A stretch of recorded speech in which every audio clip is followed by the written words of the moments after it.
I'm just going to sit here and enjoy the music for a minute. I'm jamming my way in. Like a 70s vibe. A little bit, yeah, because I'm a boomer.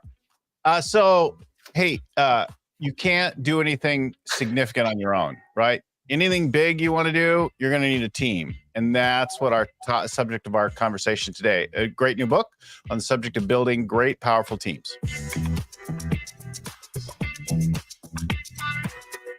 My name is Bill Gallagher, scaling coach and host of the Scaling Up podcast. Our show comes to you every week, a couple times a week, with something to do with helping to grow your company, get your team right, dial in the strategy, execute better, optimize the cash, get the value up, and lead that whole thing. You, the person in the mirror, the person between the ears, hearing this right now. Yes.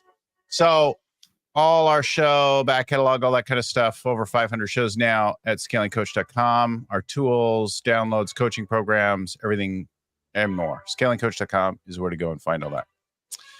Hey, I'm joined now by Mike Michalowicz. Mike is a friend. He's a past guest of the show. He's a prolific author. He's one of us. He's an entrepreneur. He's grown several companies past that multi-million-dollar mark. He's even sold some. And that led to one of the books. So you know him for Profit First, Pumpkin Plan, Clockwork. I don't know, I'm missing some, right? Yeah, but you're pretty close. I'm all positioned behind me if you want. I read them on the wall. Yeah.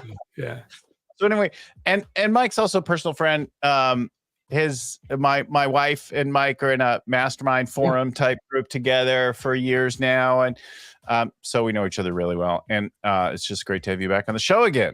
It's good to be back. I'm gonna call you Billy Fever with that 70s funk music. You're on WKRP in Cincinnati, late night with Billy Fever. You know what's funny? So I was a DJ, of course, years ago, and I still have some recordings of me 40 years ago on the radio, and it's kind of cringy. And then I didn't have you listen to your voice as a 20-year-old, and it sounds different. I was just Bill Gallagher. I didn't have like the cool name, right? But my daughter, in like a blink of an eye, goes, "Oh, that's easy. You're B-Ill." I'm like, oh, B-Ill. Yeah, I love it. It's so easy, so obvious. Yeah. All right. So anyway, welcome. Thanks for joining us to talk about your new book. Yeah, thanks for inviting me. Mike has a new book, All In. It's going extremely well. I mean, it literally just launched January 2nd. So we're doing this on the 8th, so 6 days ago. And what's nice is it's my first foray into something outside of entrepreneurship alone. This is extended to leaders of organizations. And just today, we had a large corporation, a coding company, reach out and ask, "Hey, can we deploy this with our team?" Which is new to me. Typically not the folks I speak to. Yeah. The big company stuff. Yeah. So we're going to talk all about the book and the ideas in it and share some of the stories from it and that kind of thing. But why don't you start off with why this book? You love to write books, and you're becoming the most prolific author in the world of business. There's two reasons. There's a personal story, personal experience that was my aha, and then there was the greater motivation. The greater motivation, I'm very lucky, Bill, is to have some readers that I'm engaged with and having a dialogue with, and just asking, what's the challenge now? And pre-COVID, it was recruiting and retaining and raising the bar at your organization. COVID hit, and what was formerly desires became expectations. I wanted to work from home. Now I expect to work from home. I wanted flex hours. Now you better give it to me. But the personal realization, why I always knew this book had to come out of me, my second company was a forensics business, computer crime investigation. And I was running and crunching numbers for a full day in my office and figured out, my gosh, we can achieve $10 million in revenue this year if we simply do X, Y, and Z. And I was ecstatic about it. I came out, it was brick and mortar back in the day. I had 30 colleagues. I called everyone in and put it on the wall. I put like one of those big sticky notes in front of the number 10 million so you couldn't see it. queued up Eye of the Tiger. It was like total cheese factor. And I'm like, this is the year we're doing $10 million of revenue. And I rip it off the board. And you're right. And then it was like this big air out of the balloon moment. Like no one cared. I'm like, why is everyone pumped about this? And that was it. That's exactly it. And my assistant, Patty, amazing. She came to me and said, Mike, if we achieve $10 million in revenue, you get the bigger house, you get the brand new car, but why should we care about this? And it was the first time I had a realization that my colleagues, my employees, have visions and dreams of their own. And the vision for a business is not the vision for the entirety of the team. And that was what I construed to be the same. When we set a vision for the company, it's what the leader wants. It's their own selfish interest. And it's wonderful, but it's ours. We have to understand what our team members want. Someone wants to learn Spanish. Someone wants to buy a house. Someone wants to learn to play guitar. And once they start achieving their collective dreams, and I as a leader am supporting them and blocking and tackling or just keeping that dream in front of them, as I prioritize their vision, they prioritize the vision of the company. When I had that realization, I started transforming my businesses and how I lead them. And it's been transformative for me, and I think for my colleagues too.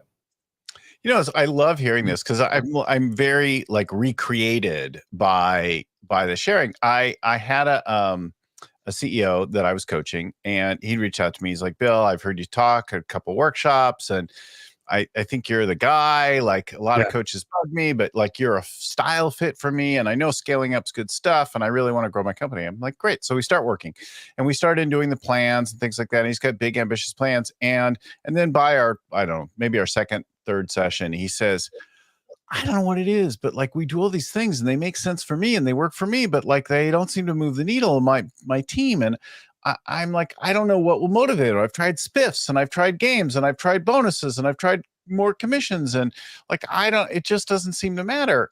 And now, like, you know, he's got a great house, building another house, and cool cars and all that kind of thing. And he owns the business, and right. And I'm like, and we share this, you know, we love the same cars, that kind of thing. And I'm like, okay, but what do your people want? Why would they want to help you build this thing? Right. Which is the problem every time a leader comes to us with a BHAG of 100 million or a billion or whatever. It's like, you could get your 100 million, billion, whatever it is for you. But most of your team's not going to be super rich. And so what are you going to do for them? Why would they care? What do they actually want? And so I asked him, what do your people want? Why would they care? It's like, I don't really know. And I'm like, I just, you know, I create a spiff or a whatever. And I'm like, okay, well, let's go figure that out. Let me go like test the waters a little bit and come back and probe with you, because maybe you know more than you think you do. So I go to, I walk around the office for a couple hours. And I talk to a handful of people, and I come back to them. I'm like, okay, who is ready to start a family? Don't know. Well done, man. Who wants to buy their first house? Don't know. Who's never taken a vacation outside the United States? Yeah. Who wants to go back to college? Maybe that one. Okay, good. That's why those people want to perform. If you could somehow connect your increased performance to them getting what they want in life, then you might have some people interested in playing with you. I love it. You know, I argue no one's looking to get rich. We're all looking for meaning, and wealth is an expression of meaning, but also to getting that house or traveling outside the country for the first time. And so our job as leaders is to identify and understand the meaning or meaningfulness everyone's trying to achieve. I also feel, and we've tested and proven this effectively, that the job of the leader in the company is not to satisfy that. The company does not buy the house for that person, does not get the tickets so you can fly outside the country. That's called gifts, and gifts are nice, but gifts are not meaningful in that they're not accomplished. So they're not satisfactory in many ways. A great example, a friend of mine shared, he goes, Mike, imagine this year they said, you know, we're going to skip the entire NFL season. We're just going to pick the Philadelphia Eagles and say, you won, and you are the world champions, because we just don't want to waste the effort. And plus there's going to be so many injuries. What kind of season is that? It's the games and the journey that causes that accomplishment to be significant. We have to realize this for our team members too. We're not here to just gift them the Super Bowl.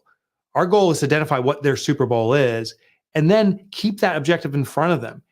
the job they have within your organization usually is a means to the end of that meaningfulness. It helps them serve that. And when leaders receive that or understand that, reciprocity kicks in. If I care for you getting that first house or whatever it may be, taking that first trip outside the country, you will reciprocate and say, I care about your dream, leader, and your dream is to achieve this size business or to introduce this new product line, and I'm more invested because you're more invested in me. You know, it's interesting as you say that. What comes to mind for me is the Olympics, and when somebody takes gold, silver, bronze in the Olympics, right? They step on a podium step, and then they put a medal around their neck, and then people clap and they play some music. But if I went downstairs and I grabbed some old medal and I put it around my neck and I played some music and stood on the landing, I wouldn't feel anything, right? Like, No. it's what went into that moment that we ritualize and signifies something. I'll tell you, the music would be damn good if Be Ill is playing it, though. I threw an event, like a thank you event for my team, a celebration some years ago. And we had in a surprise catered lunch with servers and champagne and music. And like, it was a whole cool thing, right? But if I just did that, whatever, in the middle of the day, it wouldn't have meant something, except that these people went from near collapse to doubling the company in a year.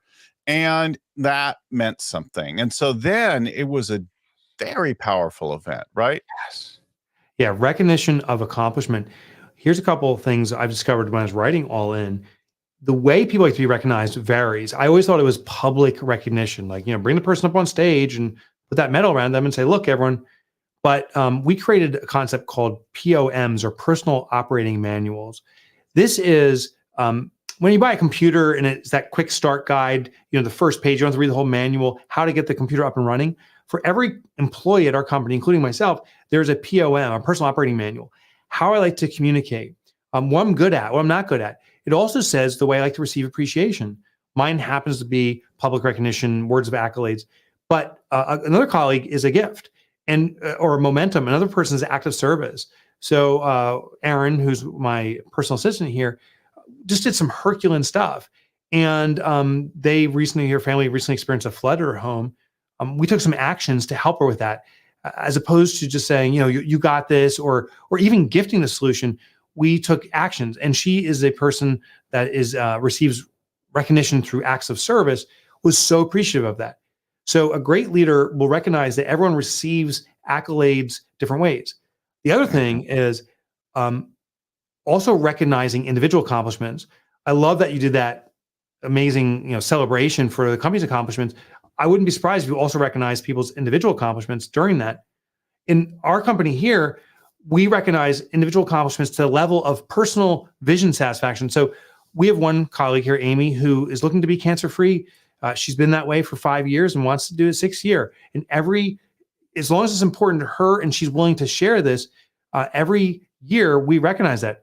We have a tree, it happens to be outside my office here. It's barren, but we have little leaves. And when someone achieves a personal dream, learn the guitar or be cancer-free for another year, you fill out the leaf and you put in a tree. This tree has bloomed massively. And it's just a real cool way of codifying or materializing recognition of individual accomplishments. Yeah, it's really great. You know what? It also comes through in that is the need to create traditions, rituals, touchstones around things. People want to create powerful company cultures. And I'm like, okay, well, what does a culture look like? Think of another culture, right? Mm-hmm. You have foods and symbols and holidays and sayings and special words and colors, and like build that intentionally around your company and create a positive culture.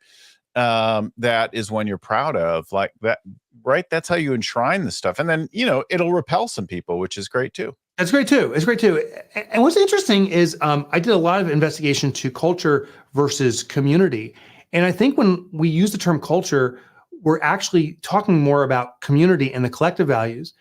I think traditional organizations, or traditionally we've been taught, what are the values you as a leader have, and then emanate that throughout the organization, expecting people to comply. If you replicate the values, you're a fit. If you don't, you're outside. But that mentality is, I am, therefore we are. I believe community is actually now the stronger model, which says we are, therefore we are, where leaders are intentionally seeking diversity. We're seeking people with different backgrounds, different experiences, who actually may have different values. They have a common goal. They're trying to move the business forward in a way that's serving the client, also satisfying their individual goals, but they bring in different perspectives. Inevitably, that collective perspective causes or builds a stronger, morphic, changing organization. And it doesn't cause an organization to get stale.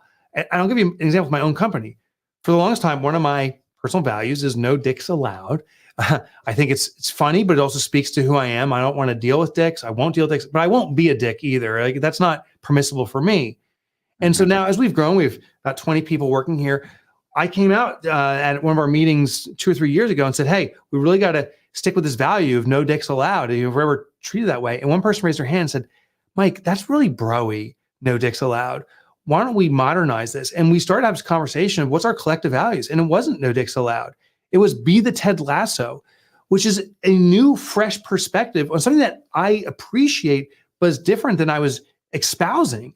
The Ted Lasso, if you've ever seen the movies, is be the eternal optimist, flourish in kindness, but also face the reality of what life is, but see the positive side and act accordingly. And a whole new set of values came out. Every year we're sitting down and saying, how's our values matured? And that has been different than having static values like I used to believe I had to have in the past. I love that you had distinctive values and you went ahead and changed them. I encounter a lot of companies and they're like, we've done our values. They're really good. And I look at them like, yeah, they are done, but why not make them a little richer? Why not keep them alive and keep refining them over time? Yeah. Like you could go no assholes. That's a popular book also, right? Yeah. And a popular idea, but gender neutral. Right. Yeah, exactly. You flipped it into a positive one instead, like, really great people there. And the Ted Lasso, and depending on how lasting he is, right? For sure. And that's why it may change. It may change over time, right? Yeah. And a brand new one came out too. From that meeting, the team came back and said, we are about profound simplicity. It's actually on the wall here. I came in a week ago and someone, I don't know who did, but someone put it on the wall right next to my office, profound simplicity. And every time I walk out, I'm like, yes, that's what it's about. Sharing that we can be of the greatest impact doing the work we do is if we can make it impactful in the moment people experience it. And that was something brand new that maybe was always there, but just hadn't been enunciated before. Let's have you share some of the stories from the book. Pardon me. You write about Elliot being maybe a cautionary tale. Yeah. Tell us about Elliot. Yeah, but Elliot, as a cautionary tale, really, again, reflective on me. He was one of those hires I made in the traditional sense, and I learned a lot from his experience. I went through the interview process, and as a small business, if you get 10 resumes that you think are of pseudo value, even if it doesn't really match the goals perfectly, I'll consider them. I did 3 interviews. By the third one, I was exhausted of the process and said, Elliot's the best of these folks. But Elliot went on to do less than ethical things, including pretending one of his family members died so he could get a paid vacation. But at the end of the day, in reflection, at first I was pissed. And I was like, God, he's a real C player, a real cancerous person in the organization. I found that his story was, in a big way, a representative of my leadership at the time. Learn through the burn, on the job learning. You just go out there and do things. Very minimal direction, total authoritative control, micromanagement from me. And at a certain point, he started to reverse the golden handcuffs or handcuffs I put on him, and he did them to me. And this is a danger that some leaders will fall in, where an employee starts building a fiefdom. He started serving certain clients. We were in the tech space at the time, and he would set passwords and so forth that he would only know, and he wouldn't share with us. And then the day came where there was a little bit of a shakedown. He said, hey, Mike, I'd hate for these networks to collapse because I'm not around, and I don't think I'm being paid fairly, and I don't think you think I'm being paid fairly either. We better fix this. I'm like, oh my God, I'm getting a shakedown. So you got to be careful of that golden handcuffs. But again, it points to my leadership. I didn't spend the time necessary to understand the person. I didn't understand his personal goals. There's a reason he faked a family member dying, because he didn't feel comfortable enough coming to me saying he had an opportunity to get some vacation time in a really unique way.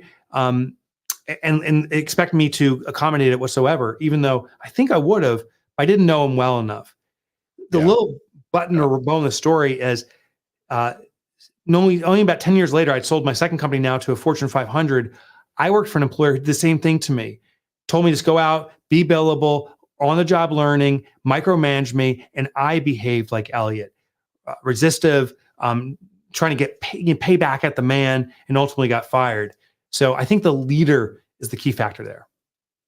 I like that you say in there, treating people as human beings rather than human resources. Yeah. And that I thought that line was particularly good. Like, we tend to be like, oh, I need somebody who's got this kind of background, and I'm just going to slot them in there and then cut them loose and tell them to do their magic. And there's no like connection there. We fail to understand that deep background. Time and again, a bad hire like that, you discover something. It's not just that they're a liar. It's that your whole communication was broken. They didn't actually belong in the role or the company sometimes. I don't know if you read David Marquette's book, Turn the Ship Around, Bill. No. It's something maybe you want to discover. I write about it in my book. The Navy's worst performing ship was a submarine. And this is back about a decade ago, maybe a bit earlier on, early 2000s. And all the people were filling in roles. They were human resources, but they were performing as C players. They all kind of stunk. They changed one person on that ship and the whole ship turned around. They became the #1 ship in the entire naval force within a year and was the captain. So all these C players became A players. And what David Marquette did was he didn't treat them as human resources. He treated them as human beings. He understood that everyone has their own vision, their own mission for themselves, their own desires and wants. And once he started to understand it, he tried as best he could to accommodate it, but they started to do the same. They started to understand the greater picture. He removed micromanagement. He empowered people. There's this whole concept of the psychology of ownership that I explore in the book, of how when we say we want employees to act like owners, you can actually do that through the deployment of psychological ownership. And he did that in a big way. You know, it's funny. I have a client right now who's got I have a few clients that have more than one company. And one of them is like, look, I know you always say it starts with the leader, but I have 2 companies and one is really healthy and great. And the other is there's some toxic shit going on. Yeah. And I'm like, okay, it's still your fault because you're the one who allowed that to develop in the other place. And you just didn't allow it in the other, or it's too soon or something like that. And so you could still be responsible for it. I said, but so tell me about it. So he describes that there's like 2 or 3 people who are really kind of a problem. I'm like, so let's figure out which one you could fire and what it's going to take to fire them without fear. And then just let them go. And I bet not everybody needs to get fired. I bet you don't need to let go 2 or 3. I bet that you've got at least one of those others that's just kind of acting out because something's been allowed and tolerated. And you pick the worst of them, figure out how to fire it without screwing up the company, and the others will probably snap out of it. There's 100%. It's so funny. I've experienced that. I have a membership organization of accountants and bookkeepers for Profit First, and we have 600 folks in there. And occasionally, there's someone who'll start speaking negatively about the organization for whatever reason they feel that way, but it can get excessive. And the only way to sustain that energy is by attracting people to speak the same thing. So they start recruiting others to parrot what they want to say. It's hard to be a militant when no one else wants to join the force. So it's a recruiting platform. And you're right, removing that person is one way to do it. But the other thing is also just confronting the issue. Letting it sit is never the right thing. But sometimes going to the person saying, listen, I am aware of what's happening. I know you're saying and feeling a certain way. Maybe this organization is really bad and you don't feel you're a fit. Or maybe there's something that needs to be fixed, but we got to have a hard conversation about this. And I like to make this public with the other people once this conversation's done. Sometimes that person will change their tune. Maybe there's a wound that keeps getting salted on and we got to fix that. I'm not saying it's always the case, but a hard conversation. And sometimes it's often, that person needs to be released, I'd say, to pursue opportunities elsewhere. And you don't want to retain them for the long haul. The worst thing is to do nothing about it. Yeah. Freed up.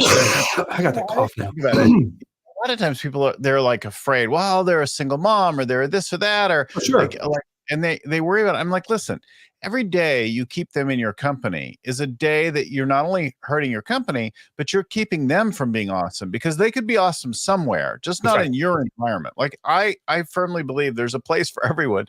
And if they're not winning in your environment, they're never going to win in your environment. Every day you keep them around there is a day that you keep them sucking in life. And sure, the transition is probably going to be hard for them. So have compassion for what's about to happen, but ultimately it at least creates the opportunity for a better thing. Now they could go and make the same mistake again, but they could, but maybe they will flourish elsewhere. I was very fortunate to have a lunch with Kip Tyndall. He's the co-founder of Container Store.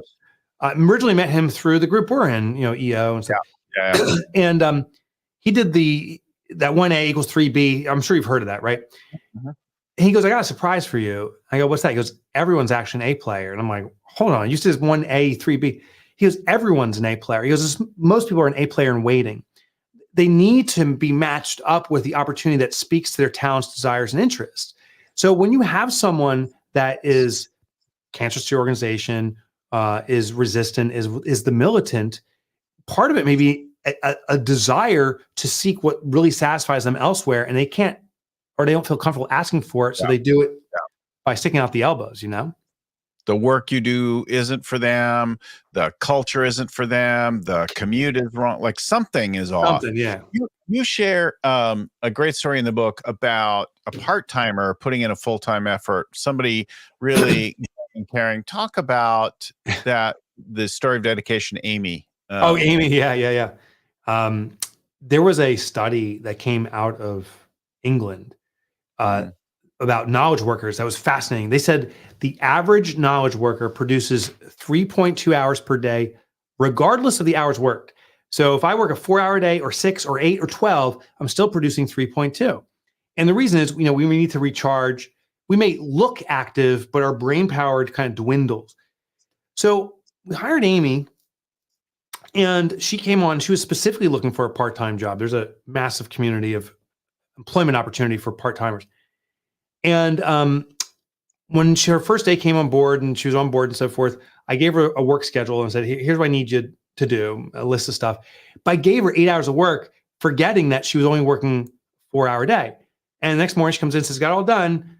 And I'm like, oh, okay. She goes, what's my assignment for today? So I gave her 8 hours this time intentionally for a 4-hour day, and she got it all done.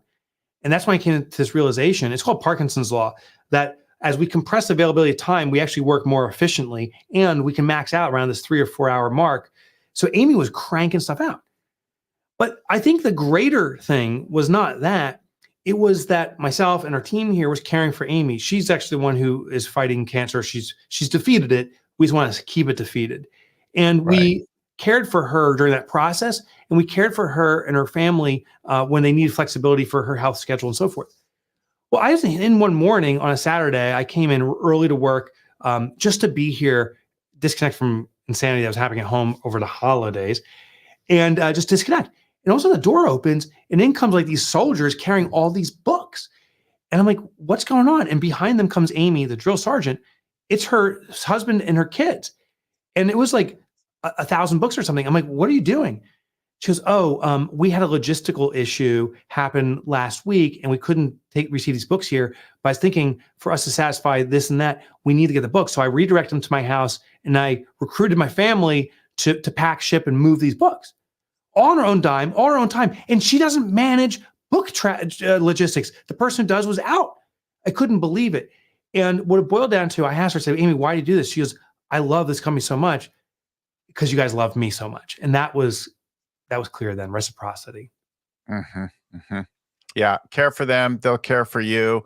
And some people just really care about what you're doing. And they're a right fit for the company and a right fit for that time, because they'll put in that. I remember once I had to make some layoffs when the recession hit, and I had to let go somebody that had worked for us for very long, that I trusted a great deal among some other people. And I and so I said, listen, I just don't have the money to keep you, and I don't know that we have the work and that kind of thing. And I'm really, really sorry. And I know this is going to be hard, and I hate to do this, but I have to try to keep the company alive, and maybe there'll be something for you in the future.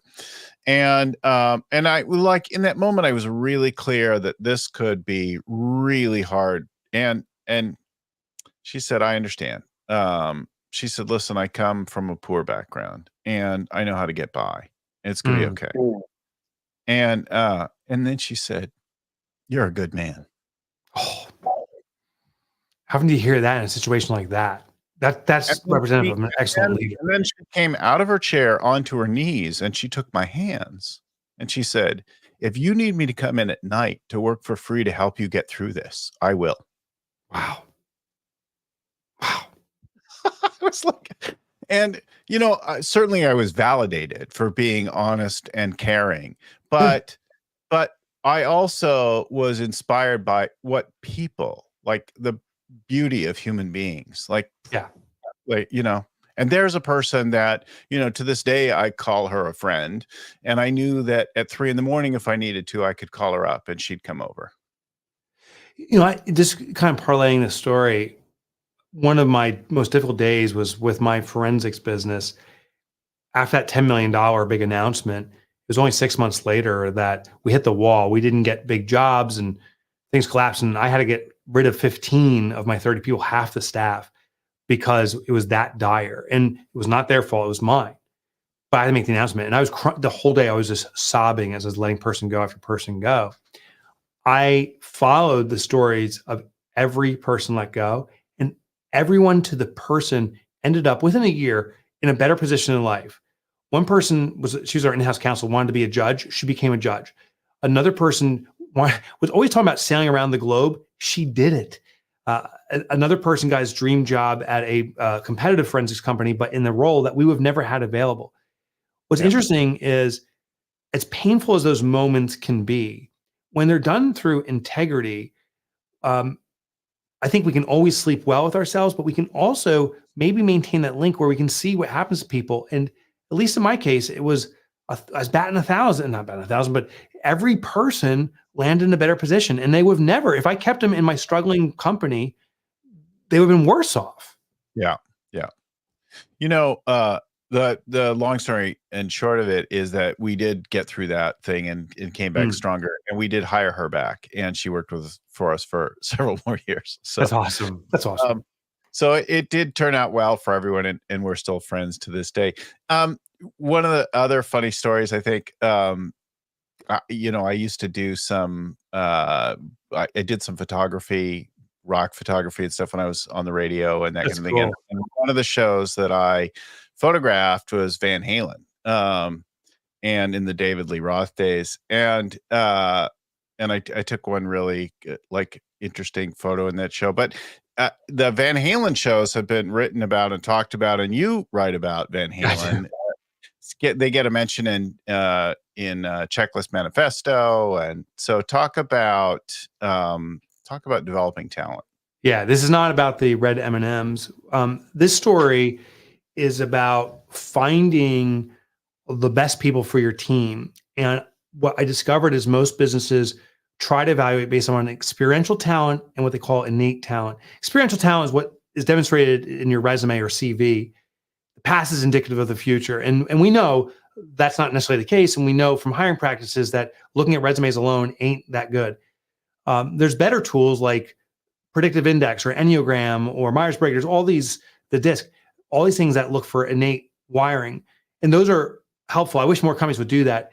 But there's another component, and this is what I wanted to explore, that almost no company's touching on, which is the most important. And what is potential talent or potential ability? The right person in the right role. What would happen if we hired the person with the most potential? And if you do hire the person with the most potential, my gosh, now you're hiring rock stars alone. So of course, then the question is, that's true, but how do you do it? So there's a whole industry around this. It's called sports. It's over $500 billion in revenue. They don't run interviews. You don't give them your resume. You go through camps. And what it means is you get trained on a process, and then they're observing who the best participant is, who the most curious are, who the people that show the most desire and thirst, and then they're inviting them to become a player on the team. So everyone gets elevated, but you cherry pick the person you want. And I'm almost at Van Halen now. One more story.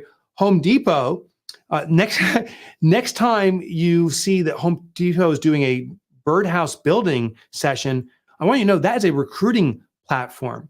They're doing a workshop where you learn how to build birdhouses, but they're observing who are the people that are the most engaged, who show the most propensity. They tap you on the shoulder and say, gosh, you should work at Home Depot. It's a recruiting platform. We need to do the same. People express potential through workshops or camps. So back to the Van Halen. What I talk about Van Halen is, say you and I, we decide to start a band. Bill, you're a lead singer. You got the voice. I'm not so good at percussion, but enough I can handle it. But we want a rock star guitarist that's going to carry us. Well, it'll be very clear if Eddie Van Halen's still alive, he's our guy. But if we called him, it would be a joke. He's got a band. He's doing okay financially, I suspect. But if we called him when he was 11 years old, he would have surely been curious. And so what we want to do is find people when they're first are expressing their potential. Now, how do you know Eddie's going to be Eddie? You run a workshop. If we have a band, we can say, hey, we're running a guitar workshop. I don't play guitar. You don't play guitar, maybe. Let's get in a great guitarist who's going to teach it. Then we find all these kids who might be interested in the workshop. You have them pay, or their parents pay, so they had to make an investment in it. Then our job is to teach and observe. And it's during that observation, we're like, oh, Eddie can't put the guitar down. He's asking tons of questions. That kid's showing desire and ultimately thirst where he can't stop doing it. That's when the Eddies are discovered. So what employers can do, and I have a whole section dedicated to this, is stop the interview process, replace that with these workshops where you're giving people experiences so they can demonstrate their level of potential by doing the work. And then you got to cherry pick the best suited people. And the people who are not necessarily a fit for you have gained experience they can use elsewhere. Everybody wins. You know, resume is an interesting thing, right? It gives you something. Use it as the opening. But I love that you reference two things, and I think it's important when you use all of them together, right? That using some kind of assessments, and I like using assessments just to discuss from a different angle, right? If we just talk about your experience, but if we talk about your interests and your behaviors and your aptitudes and things like that, I use StrengthsFinder. It's not recommended for interviewing. I still end up using it, but yeah, I use it too, ironically. Yeah, it's really good. But I use it like, tell me about what that looks like and what does that mean for you and how does that affect these jobs that you've got? So I use it as a conversational tool. Yeah, to start to get some insight and to get past the pat answers that people have, right?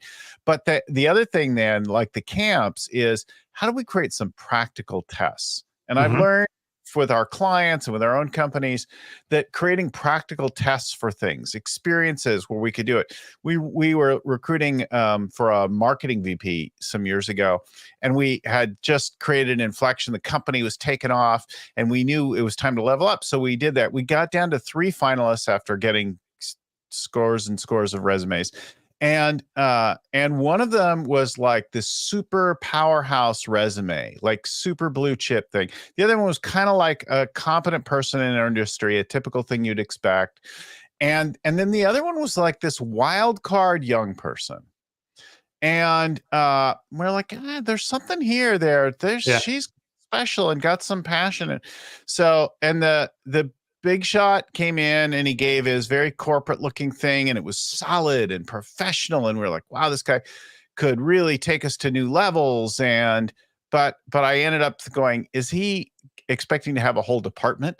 Right. That was the environment he needs. Yeah. And agencies and vendors and a budget that we're never going to have. And I just didn't believe it. And then the industry person just gave us like this shotgun scatter shot of like everything that could be done and we had done. And we should just do a little bit better. And the last person did this really elegant, beautiful thing, just focused in on this one little, here's how I'd kind of do this here. And you could see the thinking and the passion and the fresh eyes on the whole thing.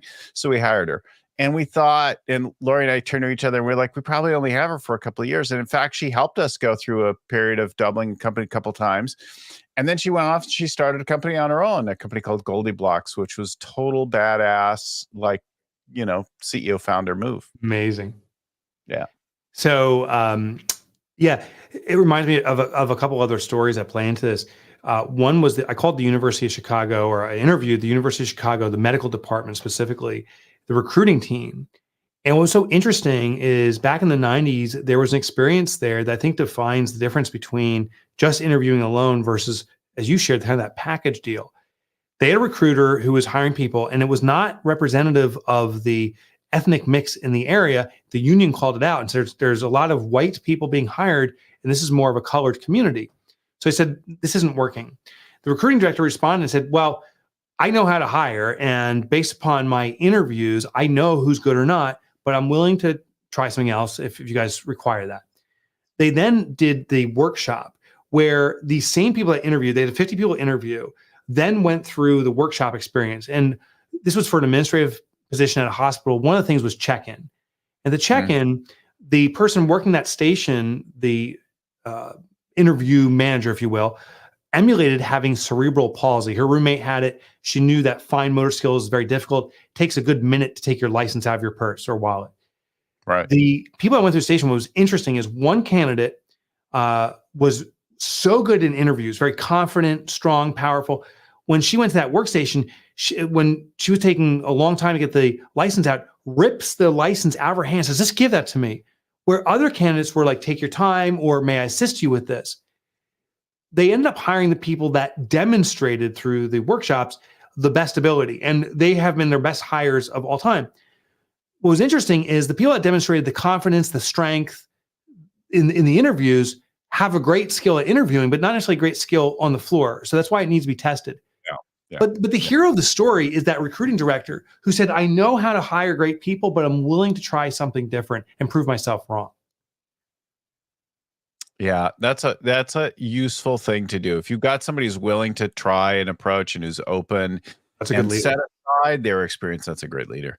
Yeah. Before we run out of time here with the show, you've got 4 basic ideas in this book: fit, ability, safety, ownership. Let's just kind of talk through those. What are we talking about? Distinguish those for us, if you would. Yeah, so I'll do it super quick. Fit stands for how we evaluate someone and their fit into our organization. And most organizations match the title they have to the talent they're evaluating. And I find that is actually a mistake because titles put people in a silo. I need a receptionist or a chief marketing officer. It's actually all the tasks within there that matter. So our job is to match talent to tasks, and it causes a much more morphic type of formation of a company. Instead of that very rigid pyramid structure, command and control, now we have a web-like structure where someone who may have only been a receptionist before, who's great at engaging with customers on the phone and directing them, may actually be a frontline sales manager too, great at farming relationships. So match talent to task as opposed to talent to title. The ability component is what we already talked about. Most businesses still, believe it or not, nowadays look at experiential ability only. What you've done in the past indicates your future. Let me see your resume. We need to go further. Strengths Finder, predictive index, all those things is good. I want to go even further and go into workshops. Let people have a hands-on experience in the consideration process. Or even better, don't make it a consideration in the first place. Make it a recruiting ground. We worked with a large preschool system on site directors. They ran a course on how to become a site director, managing sites. They went to their competition, said, hey, send in any of your teachers. We can teach them to be site directors. The competition sent in their employees to be trained on this process. And then this company said, hey, to the right people, you'd be a great site director. We'd love for you to consider where you're currently employed, but if they're not a fit, we have a job here. They got so many recruits that weren't on the market by doing a workshop. S stands for safety. We need to have physical safety. Even nowadays, people circumvent it. Our own company, I didn't realize, we have a dark alley behind our building. When we ran an anonymous survey, about 12 of our employees said, I feel unsafe walking out of the building at night because it's dark. We simply installed lights in the alleyway, and it made people feel safe. And now at 2 or 3 o'clock in the afternoon, when the sun's starting to set, they're not worried. There's physical safety. There is financial safety. Open books brings about a sense of where the business is heading financially. So we want to have open books. We found, even though many businesses avoid this, when employees know the financial direction of the business, they feel more comfortable in their own financial welfare. So open books. Yep. Yeah. And the last part, O, stands for ownership. There's what's called legal ownership and psychological ownership. Legal ownership does not translate into commitment. Psychological ownership does. Give you an example. I own Ford stock. I don't drive by a Ford factory and point at the building and say, I own bricks in that building. No, I simply say, I own stock. Where's my money?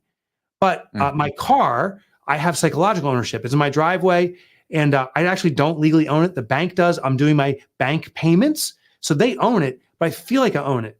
Why do I feel like I own it? That's the key. Well, I have control over it. I park it where I want. I drive it when I want. It's available for me. I have the ability to personalize it. I program the radio stations. I put the bumper sticker on the back. And I have intimate knowledge. I know every function, every button, everything in that car. The more someone knows something, the more they can personalize it and make it sort of their own. And the more they have authority over it, the more they feel they own it. With our employees, we need to avail that to folks. One word of a warning is if you give too much, fiefdoms will occur. They'll block other people out. But if you don't give any of it, they feel they won't own anything and are not committed. Yeah, there's a balance there within your overall company culture, in your company values. That's really critical to find. Faso. It rhymes with lasso. Faso, Lasso, Ted Lasso. There you go. It's all coming together now.